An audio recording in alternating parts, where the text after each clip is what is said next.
Hello again, and welcome to chessopenings.com. Today is all about the aggressive Sicilian defense, which begins with the moves pawn to e4 and the counter-aggressive response pawn to c5. Let's take a look. Now, with the Sicilian defense, Black sets up an effective counter strategy against White's plan to expand his position with the move d2 to d4. Now, Black is aiming to capture on d4 with a flank pawn. So, for example, if here this took place, by capturing with the flank pawn, Black gives himself a central majority. He has two pawns in the center versus White's one. And he also has an open c-file in this position. Both of these factors are useful for aggressive operations, and they're useful for restraining White's attacking ideas. Normally, however, White just goes ahead and he prepares to play d4 first with this move knight f3, and then he goes ahead and he prepares to play d4 anyway. And he's just going to accept that Black is going to get this central majority, but White knows that he will get extra space, and he'll have grounds for attacking. He'll get a very centralized knight and a great attacking position. But today, I want to look at another strategy which White can use to try to put pressure on the Sicilian defense, and also to try to steer the game away from more theoretical positions. This strategy begins with the move knight to c3. Now, this is the beginning of an attacking setup in which White largely abandons his aim of achieving d2 to d4 in hopes of a more aggressive kingside strategy. Now, how does this work? First, this simple developing move cements White's control of the d5 square. He has two pieces now defending the d5 square. And for this reason, he's prevented Black from playing d5 himself. Black cannot play d5 in the current position. So, after the almost universal reply, knight to c6, Black has made another natural developing move, but White is now ready to declare what is his strategy which he has in mind.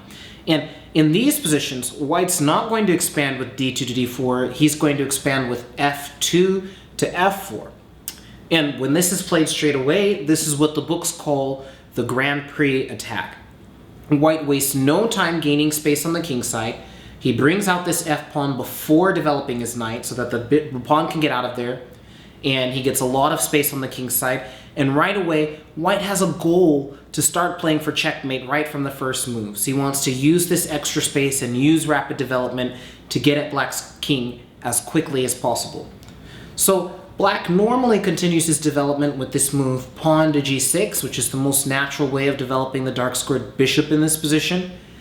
And now, after the moves knight f3 and bishop g7, we get a clearer picture of what's going on here, and you can almost call this position the starting point of the Grand Prix attack. Since White hasn't begun any active operations in the center, Black has had time to solidify his control over the d4 square. In fact, each of his first four moves has in a way contributed to the defense of d4. You see that his pawn, his knight, and his bishop are all contributing to the defense of the d4 square. This inhibits White from playing d2 to d4 himself, which is clearly not a possibility here. And it also means that later in the middle game, it's going to be very easy for Black to sink a knight in this square and really get some gusto in the position. He often combines getting his knight on d4 with breaking b5 and then b4. And together, this makes the position highly dynamic for Black and gives him lots of options. On the other hand, White only needs to do three things to complete his development in this position. The first thing he needs to do is he needs to find a square for the light-squared bishop. Secondly, he's going to want to castle kingside, and he's also going to want to push the d-pawn one square forward. In this case, he can't push it all the way to d4. So he pushes the pawn one square, and this gives the dark-squared bishop some scope. Now, how does White finally take down the king? The idea here is that he's going to use a queen transfer, queen to e1, to g3 or h4, and then he's going to use central thrust such as f5 or e5, and he's going to try to take down the king side in short order. These themes are going to be a huge part of everything we look at today, so you may want to review them at the end, maybe once or twice after the video is over, so that you can help these ideas really sink in. So, the stage is set. The first order of business is finding a square for White's light-squared bishop. The most thematic move is bishop to c4. Now, here, the bishop is vulnerable to stabs by an eventual pawn to b5 move, like we said black is going to play, or an eventual pawn to d5 move. It does have the benefit, however, of putting immediate pressure on black's position. So, for example, we see that this bishop is already putting some pressure on f7. In fact, after the normal move, pawn to e6, white has an option to crack at black's position immediately with pawn to f5, which is very interesting. It's a positional pawn sacrifice, which sets a couple of deep traps. Now, if black takes the pawn with g takes f5, white calmly continues pawn to d3, knight g to e7. So this is a long-term sacrifice on white's part. He simply castles with the idea now of bringing the queen to g3, exactly the sort of things which you described. He's moved his bishop out, he's moved the pawn one square, he's castled, he's now ready to bring the queen to an aggressive square. If you're white, you've got to be smelling blood already here, since black's kingside position is going to be very difficult to defend, and there's a big chance of sacrificial attacks. A similar, more interesting trap comes from the line if he uses the e-pawn to capture. So pawn takes pawn, and now pawn to d3, knight g to e7 once again, castles again, castles again, and now queen e1. This time the queen's headed to h4. And after d6, we would play queen to h4, and this is another way that the pawn sacrifice can go. At first glance, you may not see why this position is just so strong for white. However, white does have a lot going for him here. In the first instance, this bishop is very easy to include in the attack, either on g5 or on h6. Additionally, we might use the move knight to d5 to put pressure on black's position. Now, how did sacrificing the pawn help white to achieve this situation? There's two reasons. The first reason is that without the pawn on f4, we clearly can get this bishop in much faster. That's one function of removing the f-pawn. Another key factor here is that by enticing the e-pawn to move to f5, the bishop on c4 has become quite a monster here. It's not blunted by the pawn on e6, and it's much more difficult for black to stab it with d5 and shut this bishop down. So this ends up being a very, very tricky position for black, and it's very promising for white. Both of his bishops have a lot of active play here, and this is a very easy trap for black to fall into, and one of the things that makes the Grand Prix attack just so attractive for white. However, if black is very well prepared, he'll know not to take the gambit, and will instead continue his development calmly with the move knight g to e7, an outstanding move. Now, black's trying to get in this strong move, pawn to d5. This is a great way for black to take advantage of the placement of white's bishop on c4. Now, pretty common, white tends to play pawn takes pawn, pawn takes pawn, and now d3, and black's ready to start sticking it to this bishop with d5, bishop b3, and pawn to b5. Now this move takes advantage of a couple tactical points. White cannot capture the pawn on b5 because of this check on a5, which is at first a fork. First we're attacking this knight and the king. Now if you're paying really close attention here, you might see that, well, white can simply retreat the knight here. However, he's now in a pin, and black wins material with the move pawn to d4. So, as it turns out, white cannot capture this pawn on b5, and this makes pawn to b5 an outstanding move, creating some threats. The position here is unclear. On the one hand, black seems to have a queenside initiative here, but at the same time, his position seems a little loose, and his kingside is underdeveloped. On the other hand, he's already gotten quite a powerful initiative on the queen side. So recent results seem to suggest that black may even have a slight edge here, but the position is mostly unclear, and it's certainly playable and interesting from both points of view. So let's back up to before this aggressive pawn sacrifice, pawn to f5. If white thinks that black might know how to respond to this pawn sacrifice properly, he can sometimes proceed more calmly by simply castling kingside. Now, again, black had better be quite careful.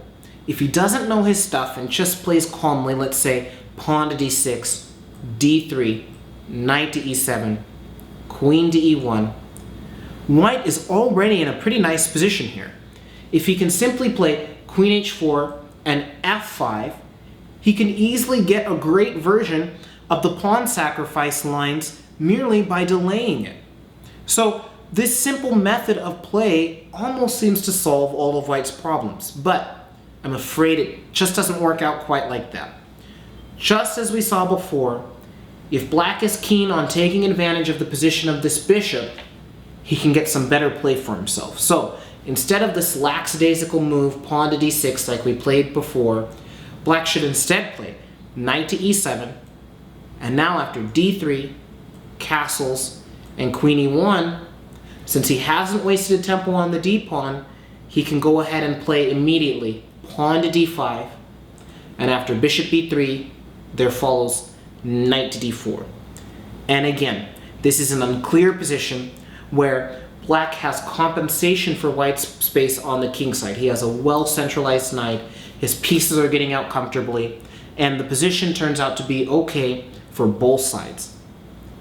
So it turns out that white has some very dangerous attacking ideas after this move bishop to c4.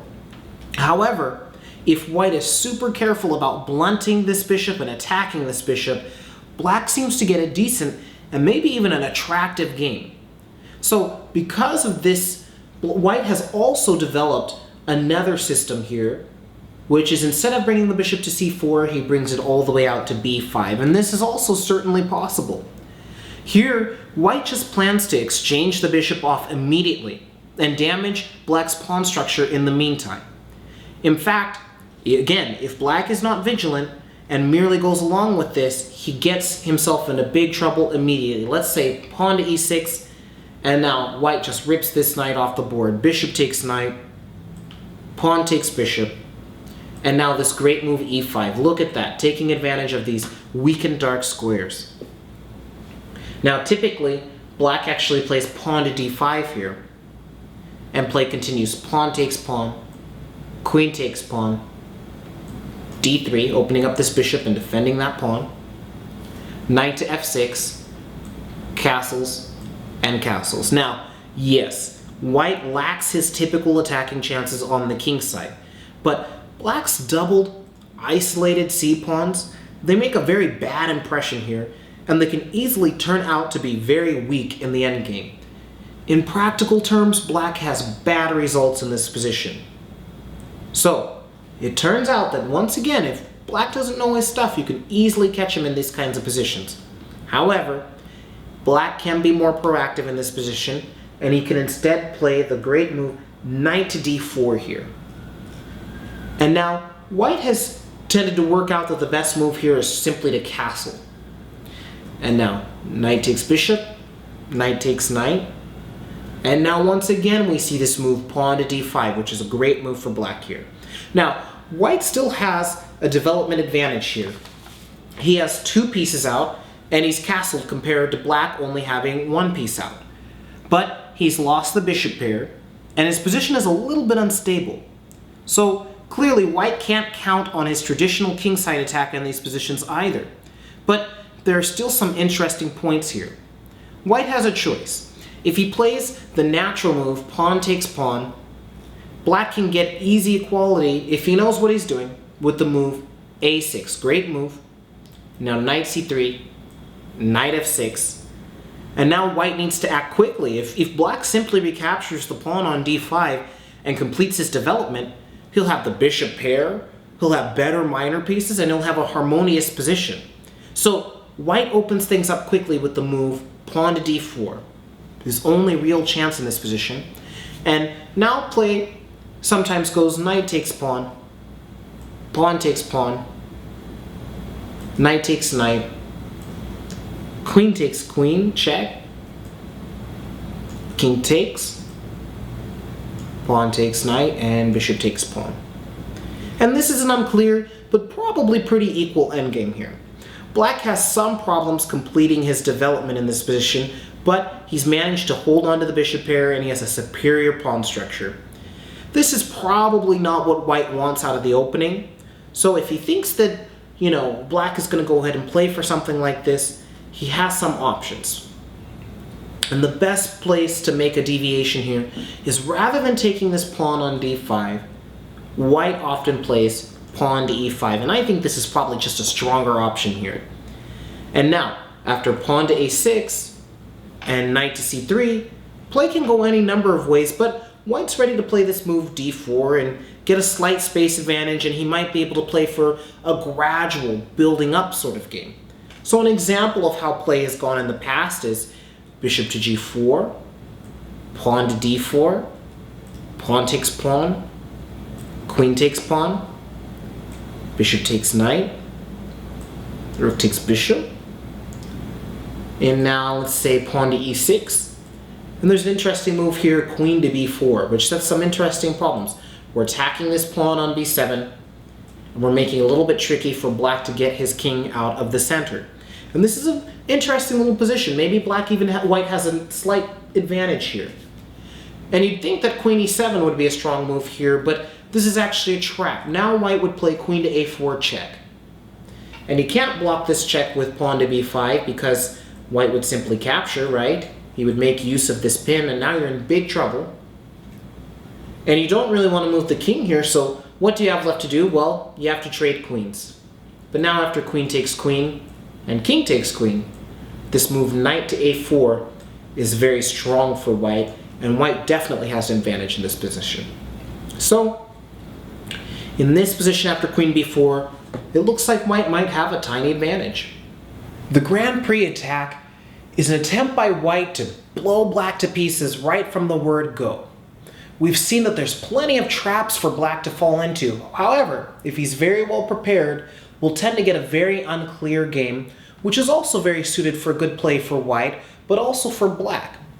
If you like some of the plans which you saw here, you'll notice that one of the problems white kept running into is where to place his light squared bishop.